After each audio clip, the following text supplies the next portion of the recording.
guys, welcome back to my channel. In this lecture, we are going to discuss about modern approach of financial management. Previous lecture में हमने discuss किया था financial management का meaning, scope and इसकी traditional approach क्या थी। Financial management का meaning था कि फंड्स को इस तरीके से प्रोक्योरमेंट करना इन अ मोस्ट सुटेबल वे ताकि इन फंड्स का एफिशिएंट यूज़ हो सके एंड लॉन्ग टर्म बेनिफिट हो सके उनसे। Let's see what are the characteristics of financial management, या इसको हम बोल सकते हैं मॉडर्न अप्रोच की फीचर्स भी हो सकती है ये। फर्स्ट हमारा financial management is an essential part of top management. Traditional approach में क्या होता था, फाइनेंशियल मैनेजर को इतनी इंपॉर्टेंस नहीं दी जाती थी, उसको साइड में ही रखा जाता था, अनइम्पॉर्टेंट पर्सन माना जाता था उसको।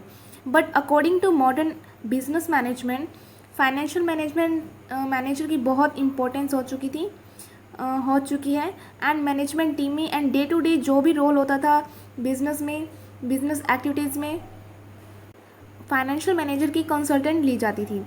This is because almost all kinds of business activities such as production, marketing etcetera directly और indirectly involve acquisition and use of finance. हर किसी में फाइनेंस की नीड होती है प्रोडक्शन में, कुछ प्रोड्यूस करने के लिए, मार्केटिंग, सेल परचेज करने के लिए। That's why according to modern approach of financial management हमें फाइनेंशियल मैनेजर की नीड हुई। सेकेंड पॉइंट हमारा आता है less descriptive and more analytical. Less descriptive means modern approach जो है वो ज़्यादा डिस्क्राइब नहीं की गई है, वो मोर एनालिटिकल है, जिसमें कि हम अच्छे से एग्जामाइन करके उसका यूज़ करते हैं। जैसे इसमें लिखा हुआ है, due to the development of new statistical and accounting techniques of financial analysis, बहुत सारी टेक्निक्स आ चुकी हैं, न्यू स्टैटिस्टिकल्स फॉर्मूलाज या फिर टेक्निक्स, जिसकी वजह से हम फाइनेंशियल मैनेजमेंट को अच्छे से एनालाइज कर सकते हैं और फाइनेंशियल मैनेजमेंट जो है चूज़ करते हैं हम बेस्ट अल्टरनेटिव, जो भी हमारा बेस्ट अल्टरनेटिव होगा जिससे हमारा बेनिफिट होगा बिजनेस के लिए, out of many possible alternatives. Many alternative में से हम एक बेस्ट अल्टरनेटिव सिलेक्ट करते हैं so that more procurement of funds can be happen and efficient use of all these.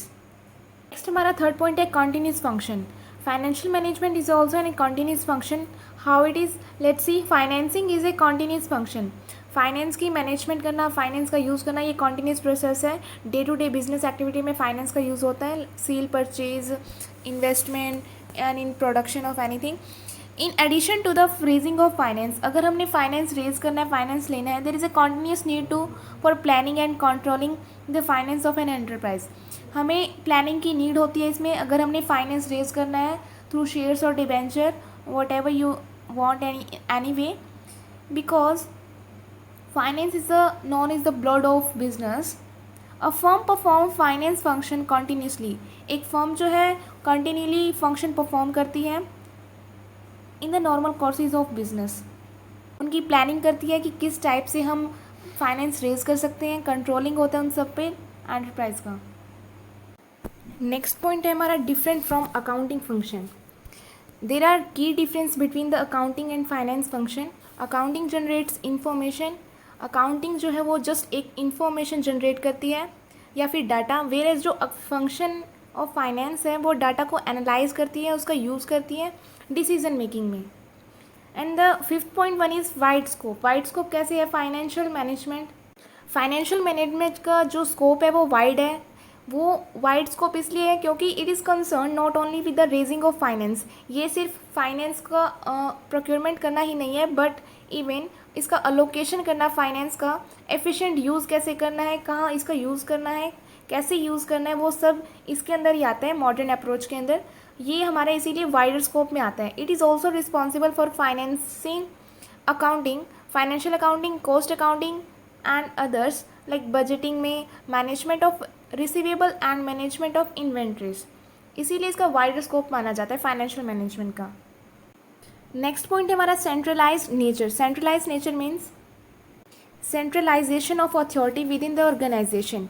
Financial management is centralized in nature, यानी कि main motive क्या रहता है, फाइनेंशियल मैनेजमेंट को अच्छे से मैनेज करना, ये सेंट्रलाइज नेचर की है। Whereas the production management, marketing management and personal management function can be decentralize. इनको हम बाद में भी दे सकते हैं, बट फाइनेंशियल मैनेजमेंट जो हमारा सेंट्रलाइज है नेचर में, it is neither possible nor desirable to decentralize the financial responsibilities. Financial responsibility को हम डिसेंट्रलाइज नहीं कर सकते और ना ही ऐसा पॉसिबल है. Point is measurement of performance. Financial management is concerned with the wise use of finance. Finance का एक अच्छे वाइज मैनर में यूज़ करना ही that is measurement of performance. उनका मेजरमेंट करना, कैसे हम फाइनेंस को यूज़ कर सकते हैं in a suitable manner. It fixes certain norms and standards against which the benefit of an investment decision.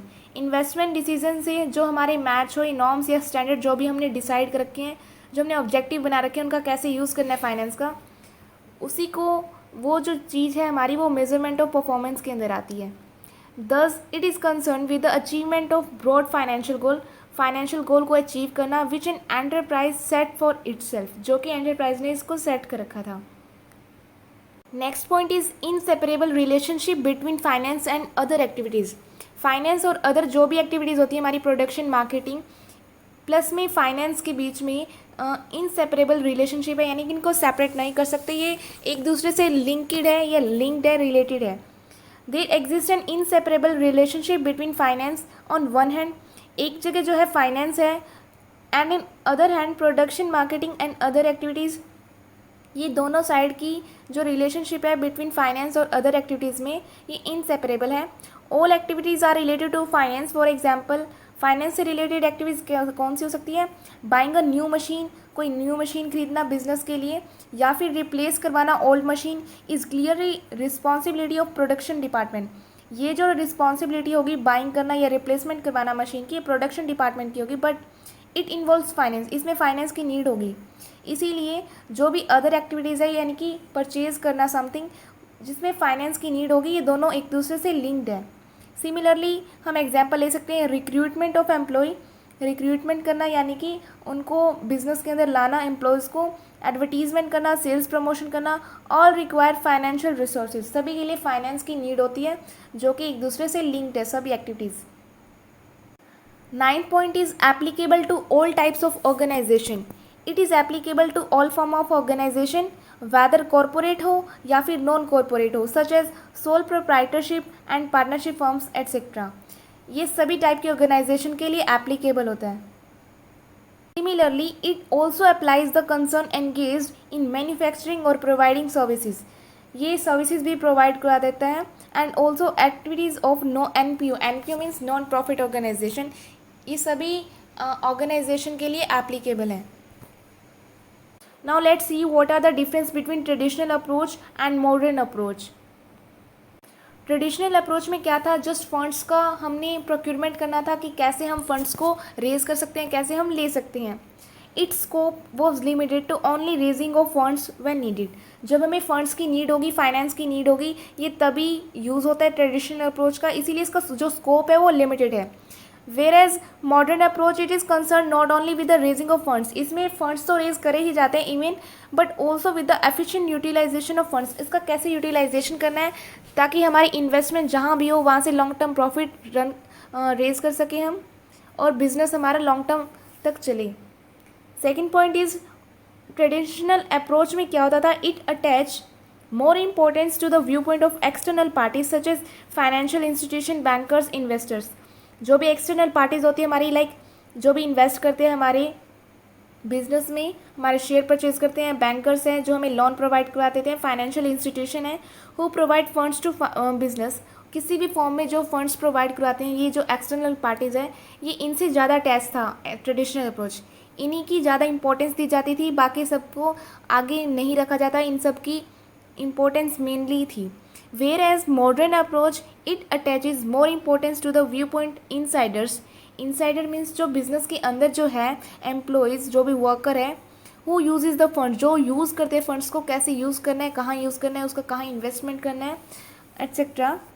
ये उस पर ज़्यादा ध्यान दिया जाता था मॉडर्न अप्रोच में, इवन दिया जाता है. And the third one point is focus was mainly on long term financing. Traditional approach में क्या फोकस किया जाता था? लॉन्ग टर्म फाइनेंसिंग के लिए. हम लंबे टाइम तक कहाँ से फाइनेंस प्रोवाइड ले सकते हैं, कहाँ से रेज कर सकते हैं finance. Whereas modern approach focus on both short term and long term. Fourth one point is traditional approach का फोर्थ पॉइंट है it places more emphasis on the problem faced by corporate entities in procuring the funds. सिर्फ उन्हीं problems को ध्यान में रखता था जो कि फंड्स को कलेक्शन में जो भी प्रॉब्लम आती थी, सिर्फ ट्रेडिशनल अप्रोच उन्हीं प्रॉब्लम्स को ज़्यादा प्रेफर करता था. Whereas modern approach it is applicable to all forms of organization whether corporate or non-corporate such as partnership firms etc. यानी मॉडर्न अप्रोच सभी टाइप्स की प्रॉब्लम को ध्यान में रखता था. Emphasis on all problems related to any organization whether it is corporate और non corporate. ये हमने देखा ट्रेडिशनल और मॉडर्न अप्रोच के बीच में डिफरेंस. फाइनेंशियल मैनेजमेंट की यहाँ डेफिनेशन भी दे रखी है, आप कोई भी इसमें से सिलेक्ट करके लर्न कर सकते हैं. ये वाली इजी है. व्हीलर की जो डेफिनेशन है वो इन्होंने दी है. Financial management is the activity which is concern with the acquisition. Acquisition means receive या प्राप्त करना, and administration of capital funds. Capital funds जो है उनको एडमिनिस्ट्रेशन करना in meeting the financial needs को कंप्लीट करने के लिए, and overall objective of business enterprise के जो भी ऑब्जेक्टिव्स हैं उनको अचीव करने के लिए. This is the definition of financial management which is given by wheeler. Next lecture में हम फंक्शन ऑफ फाइनेंशियल मैनेजमेंट को डिस्कस करेंगे.